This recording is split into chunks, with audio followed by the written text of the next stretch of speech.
विभिन्न प्रकार global model जदि रही आकलन विभिन्न प्रकार रही है किंतु गोटे जिन आप समानता देखिए समस्त मॉडल मान भितर समस्त जो फॉर्मेशन एरिया रही दक्षिण पूर्व बंगोपसागर में 24 तारिख बेलू मैंने आम कह आगामी 48 घंटा भितर गोटे लो प्रेशर सिस्टम फॉर्मेशन हम आम कह काली जदि देखा घूर्णिबल क्षेत्र फॉर्मेशन हम परवर्ती समय 24 तारिख बेलू गोटे लो प्रेशर एरिया फॉर्मेशन हम परवर्ती समय मुवमेंट करें आप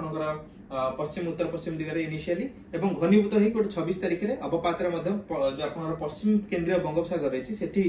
गोटे अवपात परिणत हो पारे एवं समान समय देखिए आमर जो पूर्वानुमान रोचे किसी मॉडल इंडिकेशन करुँच कि पश्चिम केंद्रीय बंगोपसागर पहुंचला 26 तारिख बेलू किसी परिमाण 27 तारिख बेलू रिकर्व करूछंती जेहेतु देखिए आप मॉडल मान भीतर मॉडल डाइवर्जेंस माने कोउठी लैंडफॉल करिवो एवं इंटेंसिटी केते रहइबो ता वर्तमान सुधा मध्ये कहबा मुश्किल हबो किंतु गोटे जिन रोचे कि आप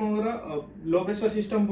फॉर्मेशन हम और परवर्ती समय अवपात हो परवर्ती समय किसी घनीभूत होबार संभावना रही जेहेतु 24 फॉर्मेशन हो 28 तारिख पर्यंत ये सी ट्रावेल करिवो माने पाखापाखि 4 ରୁ 5 दिन तक समय रहुची एवं टिके घनीभूत होबा पे पाग मध्ये जदि देखबे अनुकूल रहुची तबे अन्य मॉडल जेंति कि एटा हमर ईसीएमडब्ल्यूएफ मॉडल सीए मध्ये समान रूप इंडिकेशन करछि दक्षिण पूर्व Bangopsagar low pressure T formation हम 24 तारिख रे एवं ईसीएमडब्ल्यूएफ रो एआई मॉडल जो रही सीए मध्ये समान रूप दक्षिण पूर्व बंगोपसागर रे लो प्रेशर एरिया फॉर्मेशन हवा नहीं आपन इंडिकेशन करूछि जहा पर हम गोटे कंक्लूसिव एविडेंस रे पहुंच परिबा कि दक्षिण पूर्व बंगोपसागर 24 तारिख रे लो प्रेशर एरिया फॉर्मेशन हबो एवं 26 तारिख बेलू घनीभूत के अवपात रे मध्ये परिणत हो पारे एवं परवर्ती समय मध्ये अधिक घनीभूत होबा पाग अनुकूल रहुछि